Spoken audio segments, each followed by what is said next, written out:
Here's how to check if your router is using channel 1611 or auto. First is go to the settings of your iPhone. Afterwards, go to the Wi-Fi network that you're currently with and then click on the I options. After clicking on the I options, you will see there the information that you have on your Wi-Fi, and then afterwards you will be able to see there if your router is using channel 1611 or auto.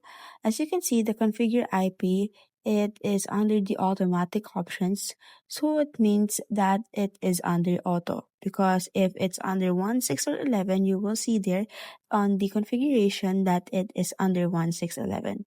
Now you can just go ahead and proceed on changing the network and put on the right password if that's possible, but as you can see, there is just an automatic. So this usually depends on the device that you're currently using and depends on the country that you're currently with.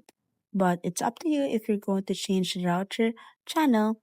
If you want to change it, you can go ahead and access it.